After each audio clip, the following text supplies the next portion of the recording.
Ali Saleh Diop ministre bi ñu dénk wàllum élevage muy càmm gi ak production animale la ñuy dalal ñu ngi lay nuyu monsieur le ministre. maa ngi leen di fay. très bien Chérif Aïcha ci waxtaan bi. monsieur le ministre ñu bëgg a waxtaan ak tolluwaayu réew mi rawatina fi ñu waaj tay tabaski gën jëm yow ñu dénk la kon wàllu élevage nit ñi nag am ci njaaxle ci xar yi ndax dinañ mat buñ leen soxlaa. waaw gannaaw ba ñu sant yàlla jul ci Seydina Muhammad sallallahu taala alayhi wa sallam ma leen di sant di leen gërëm ci occasion bi ngeen ñu may tey ñuy waxtaan ci loo xam ne dafa soxal réew mi muy tabaski may xamal nag tabaski donte ne benn bés la waaye dañ koy waajal ñun ci ministère de l'élevage et des productions animales ci diir boo xam ne at la dafa bokk ci taxawaay yi nga xam ne li ñuy liggéey bés bu jot njeexital li tabaski ci la bokk muy politique yi nga xam ne dañ koy mettre en œuvre ba bu ñu àggee ci tabaski liñ ciy séentu ñu mën koo matale. tabaski gii ñu waajal donc ñu ngi ko commencé daaw biñ jógee ci gii la nga xam ne moo weesu di dalal xelu Sénégalais yi ci li nga xam ne mooy xaru tabaski jàpp naa ne ni mu amee woon daaw dana ko amee waat ren parce que fi mu nekk àll laa jógee di def ay tournées assez fréquemment pour xool. également di waxtaan ak ñi nga xam ne ñooy éleveurs yi sas yi nga xam ne seenum réew sas na leen ko ci élever mais également commercer pour que buñ àggee ci tabaski nit ñi li ñu soxla ci ay jur ñu mën ko am. ñaata lañ soxla ci tabaski ren bi. alors li ñu soxla ci tabaski li nga xam ne dañ koy xayma mu war a ñëw ci réseau commercial bi war na toll ci 810 000 moutons. alors loolu nag am nañ ay jumtukaay ay matukaay yoo xam ne bés bu jot dañ koy xayma. ba 45 jours avant tabaski ba ñuy tabaski bés bu jot am nañ benn dispositif boo xam ne tey mi ngi toll ci 114 marchés hebdomadaires 39 marchés quotidiens ak les 38 points de vente de Dakar. yoo xam ne ci la ñuy sukkandiku di def des relevés chaque jour. pour marché quotidien yi ak marché Dakar yi. maintenant hebdomadairement pour les marchés hebdomadaires. pour voir avec Abdoulaye waaw monsieur le ministre est-ce que yaa ngi ne xar dina doy njëg ndax njëg gi également dina jàppandi ci góorgóorlu yi.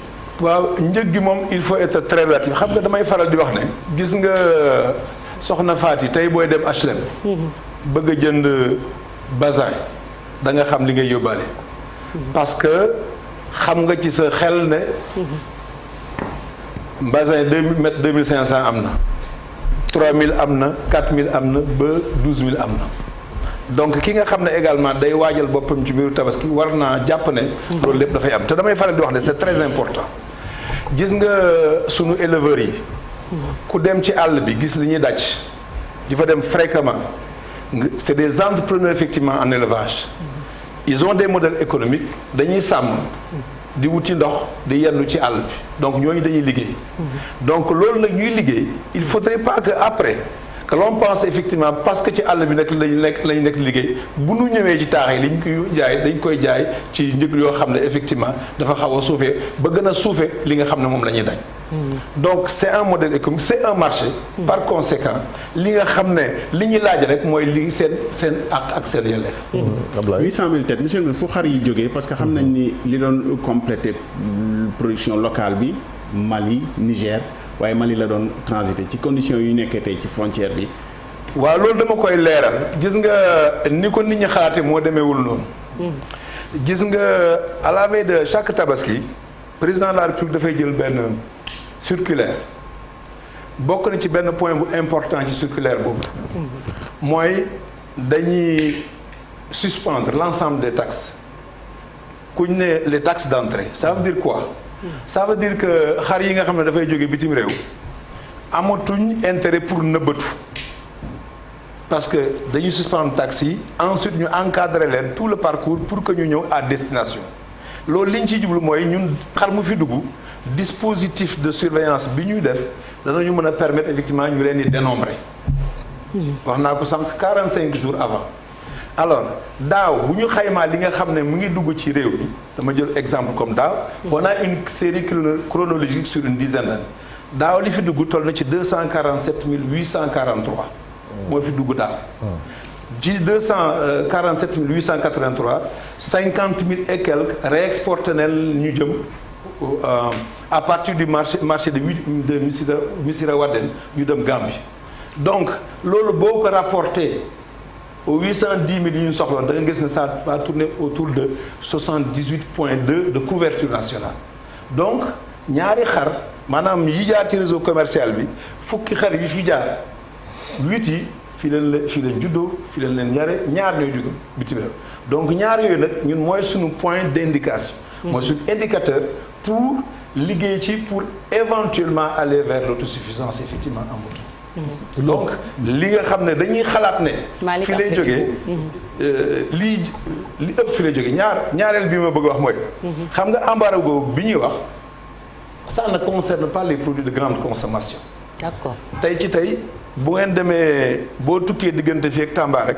da nga gis camion malien yi di ñëw di jël si fii essence parce que essence c'est un produit de grande consommation kazalika tout ce qui est produit animaux tey ci tey am na ñuy dugg naam nam daan duggee foofu par Kidira duggeewu ko waaye am na luy dugg ñetteeli point bi lu bari ñu ngi wax ne dafay jógee Mali en fait c'est pas des moutons maliens maanaam gànnaar bu ñuy sàmm seen frontière dañuy duggee noonu biir Mali bu ñu duggee Mali nag day gën a gàtt ci ñoom ñu mooy Mauritanie quoi ñu ñëw effectivement dugg si Kidira léegi nag bi xew-xew bi amee ñoom aussi am nañ matuwaay bu toll ne li daan sàmm di dugg foofa dañ koy wàññi ñun également ñu defar suñu frontière ak ñoom waa Mauritanie di gën a dugal tey seen xar tey ci tey li fa dugg à date boo ko comparé li nga xam ne moo fa duggoon daaw ci waxtu yi presque triplé na.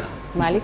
alors monsieur le ministre ñu ngi lay nuyu bu baax laaj bu may laaj rek dafa jëm ci marché yi nga xam ne moom nga lim léegi mu jëm ci marché fixe ak marché hebdomadaire tey ñu bari ñu ngi indi seen i xar bëgg a ñëw ci marché yooyu ndax jël ngeen ay matuwaay ba ñoom ñu am d'abord sécurité ensuite ndox mi yemb ak dundu jur gi nag dafa mel ni am na incidence ci prix yi ndax jamono ji yokk na loolu rawatina lii di kii bi. voilà gis nga marché yooyu ma la wax benn bu ci nekk dafa am comité de gestion ñoom ñoo ko falal seen bopp taxawal ko seen bopp kenn ku ci nekk am na loo xam ne on a un point focal sécurité un point focal alimentation et cetera et cetera et cetera en rapport avec les communes dans lesquelles yi nga xam ne marché yooyu ci la nekk donc ñun on travaille avec ces gens-là. marché hebdomadaire nag comme leur nom indique c'est des marchés hebdomadaires am na ci yoo xam ne am nañ benn infrastructure sommaire boo xam ne tabaski ñàkk a tabaski day am c'est la même chose également pour les marchés permanents alors yooyu tey ci tey actuellement quand je prends l'exemple de Dakar moo gën a visible tey am na ñoo xam ne suñu service yi en rapport avec des fournisseurs de la place ñu ngi installer l'éclairage ci place yooyu ñu ngi commencé di indi ay citernes parce que ñu ngi leen mënuñ indi nag ay citernes nii rek te jur gi ñëwagul complètement mais nous avons pris toutes les dispositions pour que ay toilettes mobiles comme nañu ko defoon daaw ay solaire nekk fa ensuite la circulaire bi nga xam ne évoqué naa ak loolu mooy jox obligation gendarmerie ñuy veiller à la sécurité effectivement de l'environnement de ces marchés-là.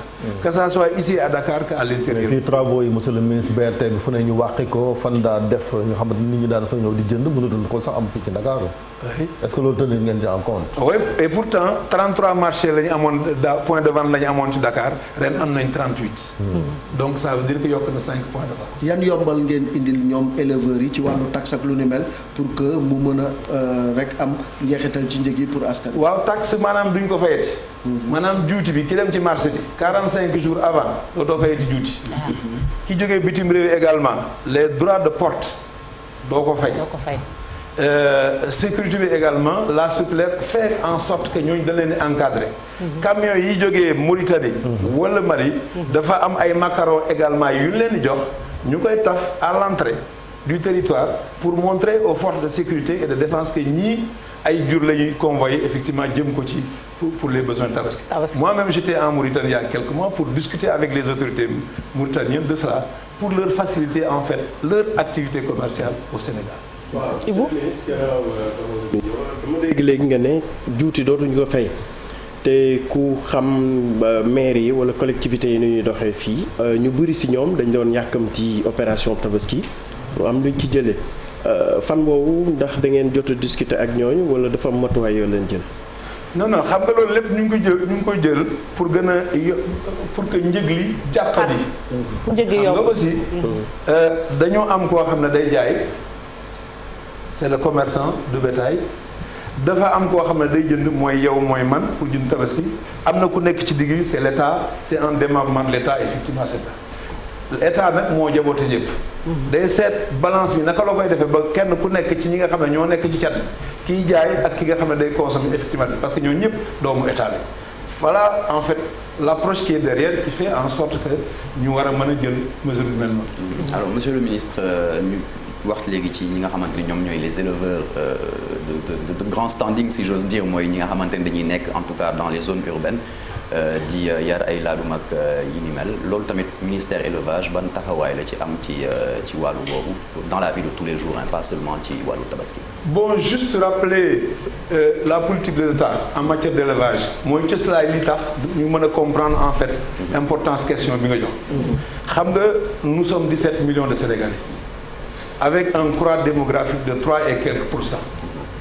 loolu li muy jur mooy des besoins importants en matière de viande, de lait et de produits dérivés te day yokk parce que le croît démographique yokk alors loolu nag ñaar rek moo mën a am wa illa li ñuy soxla pour dundee ko ñu defere ko fii wala ñu jëggaani ko jëggaani bi nag kenn ku nekk xam na effectivement gàllankoor yi muy indi ci suñu gaaf ak réew donc l'option c'est de faire en sorte que li nga xam ne meññeent la fii ñu mën koo yokk loolu nag Sénégal ci boppam c'est un pays du Sahel nawet bi ñetti weer la boo déggee may wax nawet bi ñetti weer la li ma ciy wund li ma ci jublu mooy li jur gi di lekk kenn koo nekk xam na ne le premier aliment de l'animal c'est le fourrage te loolu ñetti weer bu ñu koy passé dafay xaw di manqué ñaareel bi santé animale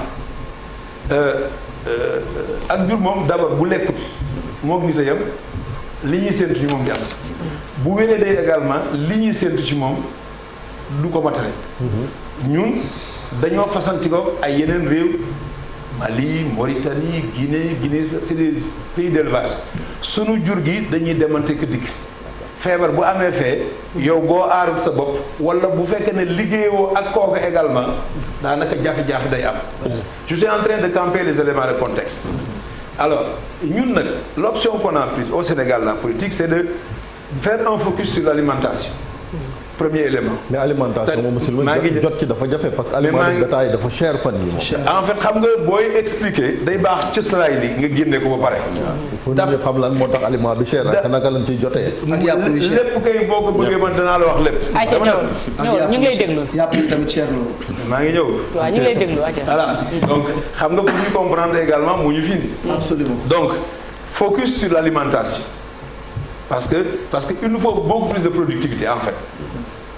parce que wax naa ko population bi ak besoin yi donc il faut que li ñuy def gën a ñoŋ li ñuy def gën a sekki ba kenn ku ci nekk li nga ciy def nga mën cee gis sa bopp donc focus sur l'alimentation focus sur la santé alimentaire focus sur l'amélioration génétique pour répondre à votre question laadum bi c'est de la sélection c'est de l'innovation tey ci misaal ku xam xaru laadum bu am ñeenti weer juróomi weer ci dayoo laa wax de mën nañ ko tabaski parce que ni mu toll parce que deret jaa tax léegi nag ñoom li ma leen di wax pour ñu sélectionner ba am des produits effectivement yoo xam ne deret ji mat na mataay boo xam ne tey foo ko roof xar mi croissance am dana gaaw yax bi dana yaatu mais li ma leen di ñaan mooy tey ñu jël ci yu góor yooyu yóbbu ko ci àll bi pour que ñu def ko ci jur goo xam ne suñu jur la ko defee au lieu que éleveur bi di sàmm am xar pendant presque 5 ans avec toutes les charges qui accompagnent ça loolu mu doon def il va avoir un modèle boo xam ne en 5 mois 6 mois mu am xar moo xam ne nit dana ko mën a jënd pour tabaski. parce que monsieur le ministre cox cher na ripaas cher na. aliment en fait ce qu'on doit savoir c'est que 80% de ce qu'on appelle l'aliment là de bétail c'est à base de maïs mais avant ça je dois dire que la nourriture de bétail c'est à base de fourrage ñax la mooy ñax. waaw ñax mais aliment de c'est un complément alimentaire. complément alimentaire boobu nag 80% maanaam 100 kilos aliment de bétail boo gis 80% mboq la mboq moomu nag bitim réew lay jógee man déjà au mois d'août parce que tous les jours damay xool en fait l'évolution des prix dans les bourses céréalières en août 2021 gis naa boobu ba léegi bés bu nekk dafa di yokk prix maïs j'ai vu qu'en août 2021 les États-Unis ont commandé 20 millions de tonnes de maïs ma ne ñii fan lañ jëm au fond ils étaient en train effectivement de préparer leur renouveau de non attends on achète c'est vrai que nous l'option du Sénégal c'est de promouvoir le secteur privé du gouvernement mooy jëndi mboq bitim réew di def les meuniers qui sont sur place dañu fay tasanteeg seen nattangoo sur le plan international di jënd mboq ce qui s'est passé en fait c'est que même Covid bi ci boppam am na ay jamono bato demul dikut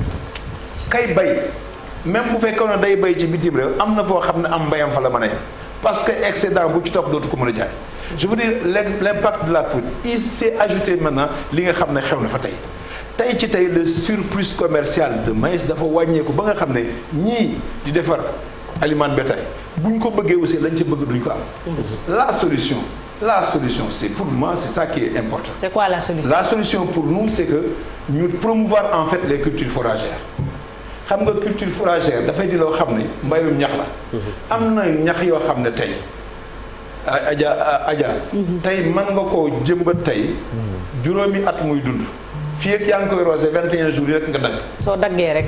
joxe dafa donc voilà boo daggee rek joxe. il faut donc du foncier il faut de l'eau.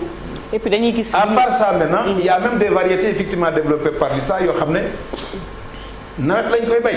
dagguma la sax monsieur le ministre mais foofu da ngay gis par exemple ci àll bi fu ci mel ni par exemple dans la zone des Niayes ñoom dañuy yor tool di bayaale xaal bay gerte mais dañ ciy boolewaaleel mbayu jur googu nga xam ne dañ koy dagg te du yàq dara si tool bi. dafa am solo au-delà de ça xam nga léeg-léeg am na ñoo xam ne dañ lay wax ne ah ndox mi dafa cher mais dama ne am na variété yoo xam ne nawet la. maanaam da nga koy bayee comme ni ñu bayee dugub ca àll ba. ci ay tool nga koy def.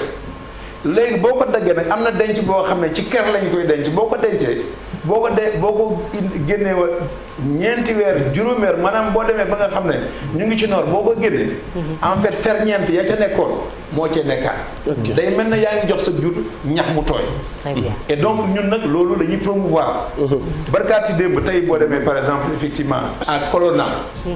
boo di des bëj mais da ngay gis ñoo xam ne on est arrivé à mettre en place ce qu'on appelle des entrepreneurs fourragers ñii commencé nañ ci 300 hectares am na koo ci Colonna boobu entreprise Teranga boobu en décembre prochain dana àgg ci 1000 hectares fin 2023 dana àgg ci 5000 hectares tey am na ci ay éleveurs yoo xam ne donc ñu ngi ci commencé ñun ministère de l'élevage ñu ngi essayer ñu ngi distribuer un peu partout maintenant pour maintenant ñaax nit ñi ñu mën ko bay. ok monsieur le ministre beneen préoccupation gis nañ Tabaski bële passé la woon. que ay éleveurs yu bëri ñàkkoon nañ seen xar. di soulever woon fii la question de l'assurance loolu fan ngeen ci toll tey parce que da ngay gis ku yar say xar pendant des années nga ñëw ndogal fekk la ci. Tabaski ban la ba. je pense que du bii passé mais beneen bi ci tegu woon le gars qui était en face BEM waaw. donc te mu ñàkkoon une vingtaine de moutons. on avait même su waaw kenn xamul woon lu leen kii doon. ce qu'on a fait effectivement en 2000 ci année bi. dañu invité CNAS. ñu ñëw toogee nii. les responsables des organisations ñëw toogee nii jàkkaarloo parce que en fait ça sert notre démarche. on l'a fait pour l'assurance on l'a fait pour les banques. parce que suñu intime conviction mooy. il faudrait que ñu dem ba créer une masse critique de ce que moi j'appelle des entrepreneurs en élevage. L'élevage maintenant c'est une économie. ce n'est pas juste effectivement sàmm rek yem ca. c'est une économie c'est des modèles économiques qu'il faut développer et en rapport donc avec la banque avec l'assurance avec les vétérinaires etc. donc dañu woo waa CNAS ñu toog opérateurs les présidents des organisations toog ñun ñu nekk seen diggante yéen waa CNAS lan ngeen mënal ñii wax lañ d'abord am na ci lu bari loo xam ne xamuñ ko woon Donc cette première barrière liée à la notoriété de ce que la CNAS fait commence à sauter. Parce que kenn du jënd loo xamul. Très bien. Donc ça c'est une première. La deuxième étape c'est qu'effectivement ñoom aussi ñu wax li ñu bëgg. Pour que ñii dans une co-construction qu'on aille vers en fait des primes d'assurance, des produits d'assurance boo xam ne dana jàppandi. Parce que l'idée c'est quoi? Nous sommes en train de, à la limite, de faire le renouveau de l'élevage. Faire en sorte que lu mel noonu dafay di loo xam ne dafa ànd ak jamono. Très bien. Pour que élevage bi dox et que ñu commencé di ko dalal benn par benn. ci ñi nga xam ne ñoom ñoo yore càmm. Le panier de la ménagère métti na de léeg-léeg mu wéet de monsieur le ministre ndawal cher na de. mais mooy li ma la wax nii léegi. waaw c'est-à-dire que tey ci tey aliment boobu ci boppam moo toll benn dayo boo xam ne. c'était la deuxième solution après les cultures fourragères. Cette année le ministère de l'élevage le ministère de l'agriculture et de l'équipement rural. Oui. dafa tëgg benn programme boo xam ne li ñu ciy séentu. bu ñu deqee bu ñu góobee pardon. mooy 800 000 tonnes de maïs. Très bien. xam nga am na ay jamono. yéen a ngi fàttali programme maïs bi fi ancien président yi defoon Wade. waaw amoon na fi. variété hybride bi. mais dafa lamb xam nga lu tax. parce que le contexte international à l'époque faisait que. il était plus avantageux dem jëndi du maïs à l'international ko bay ko fi. ndax lan mais bu njëkk c'était les coûts de production. mais la donne a changé maintenant. il faut ñu bàyyi. il faut que je pense que de façon définitive. Maintenant actuellement. les modèles sont tels que tey bay mboq fii moo gën fuuf di ko jëgane. parce que en fait les meuniers écoute c'est des acteurs économiques comme il y a une question de l'autre côté, oui. Voilà. Rapidement je rends hommage à 3 acteurs ce secteur. Voilà, dernière question rapidement on a un direct à Thiamène. Mamadou Ly apiculteur day bay lem. ak Mamadou Lamine Diédhiou day defar fromage transformation produit laitier boo gisee ma cité ñooñu c'est tous les acteurs fi ma bëgg a ñëw mooy est-ce que am nga parti pris wu défendre acteur u secteur bi au-delà de accompagnement bi ñuy wut ñoom te amuñu ko te souvent ils se retournent vers des pays étrangers ñu leen di financer fii est-ce que am nga parti pris wu sax éleveurs yi ci sur le problème foncier problème bi gën a rëy te ñu am ko même dans la région de Dakar tey peut-être forêt de Mbao bi moo fi desoon mais pression foncière bi demee na noo xam ne éleveurs yi tey gisuñu seen ëllëg ci filière u élevage par exemple. jéegi ñoo bokk fu ñu dëkk. donc dégg naa la keroog c'est sûr naa cette émission c'est ak ñeen ñi ngi ñoo xam na en fait ce que je veux dire mooy sànq bi wax ne maintenant élevage dañ koy considérer comme étant une activité économique. Il y a 550 000 ménages qui font l'élevage au Sénégal. Pour l'instant ci li ñu gis effectivement c'est 3,5 du PIB c'est 21% du secteur primaire jàpp naa ne sax ëpp na ko donc buntu la boo xam ne ça peut valoir en notre pays beaucoup de points de croissance loolu moo tax nag effectivement le président de la République jox ko gëdd boobu mooy feexe ba nga xam ne ñii nga tudd léegi ñu def ba nga xam ne ils se considèrent d'abord comme des entrepreneurs en élevage. Parce que soxna Fati entrepreneur turu wolof la turu tubaab la rek ñoom c'est des entrepreneurs en élevage mooy je sais pas soxlawuma ki nga xam ne day xaar ba tabaski jot am na possibilité am 3 millions 4 millions mu ñëw dem jënd ay xar ñëw def opération ñëw jënd ay xar jaay ke niiw gi élevage bi mu jël ko tonni ko dem dugal ko ci benn secteur man soxlawuma loolu je veux des gens effectivement qui sont dans l'élevage tous les jours et c'est ça que j'appelle effectivement la masse critique de l'élevage loolu il faut que ñu wax leen lan lañ mën a indi Sénégal ak comme bi ci nekk parce que Fatick waaw monsieur le ministre Abdoulaye Chérif baal leen ma on a Teranga Sénégal à éduquer on doit monsieur le ministre dañ koy bàyyi mu daaneel dañ lay bàyyi nga daaneel monsieur le ministre dañ lay bàyyi nga daaneel c'est que question yi moo fi mën a xajaat Chérif non ce qui s'est passé à Doli quand même c'était moo tax loolu aussi bëgg nañu comprendre parce que lu ma 17 000 xar yu ne faatu woon na peut-être pas 17 000 tamit monsieur le ministre daaneel ñu tàggoo en fait c'est 2 points voilà un point important ñu jeexale ko gis nga boo valoriser le cheptel sénégalais lépp lu fi xam lépp lu fi nag lépp lu fi mbaam lu fi fas lu fi mbaam xuux lu fi ganaar à peu près c'est un peu plus de 2 000 milliards d'ailleurs les avoirs des banques qui sont là est-ce que Donc c'est pour dire l'importance de l'élevage effectivement dans notre... C'est très très important. C'est important. Il faut l'organiser pour le mettre effectivement en puissance. Très bien. Pour contribuer définitivement à notre économie. Très bien. Merci. Maintenant li xewoon temps yi il m'a posé une question. Voilà. Voilà. En fait voilà fii Doli la. Dans la nuit du 26 au 27. dafa taw. Le 26 le thermomètre affiché ay 46 87 degrés. mu tàng lool nag. taw bu njëkk bi nag généralement day sedd. donc contraste boobu nag moo def effectivement le choc moom moo rey jur gi. alors ça c'est dans la zone de Doli. boo demee maintenant vers Youf derrière Médina Diatta ba parce que fa laa jógee barkat démb. foofa ay bëy la plutôt fii ay xaru jigéen la ak ay mbote. mais du yu góor parce que yu góor yi. gars yi dañ leen a beddi woon làq leen parce que tabaski gee tax. ñii nag ci àll bi lañ nekkoon. ñuy jël di taal ñax yi pour kii la loolu mën rek boo demee côté yu fi mu vers Médina Diatta li ci ëpp ay bëy la. xam nga bëy buy ku ko xam buy taw du nangu mu taw ci kaw. day wut fu mu làqatu. léegi nag bi mu xiinee bëy yooyu kenn sàmmu leen. ñu daw nag dugg ci génn xur. dafa am nag ay arbres yu fi nag ñu dugg foofu nag xur woowu nag. da ko ci maanaam ci déeg yi gën a rëy ci la bokk. D'accord. mu taw à peu près 64 millions. 4 millimètres. ndox ma ñëw nag mëdd leen ñu la. mu ngi noonu. voilà jërëjëf merci beaucoup monsieur le ministre. merci ñu lay jaajëfal. on vous remercie ci sa disponibilité ak la collaboration. et puis on s'excuse quand même parce que yàgg nga fi mais bon. Chérif moo xaw a. Chérif loolu rek moom Chérif waaw. voilà Chérif day bañ a embouteillage rek jërëjëf. merci beaucoup.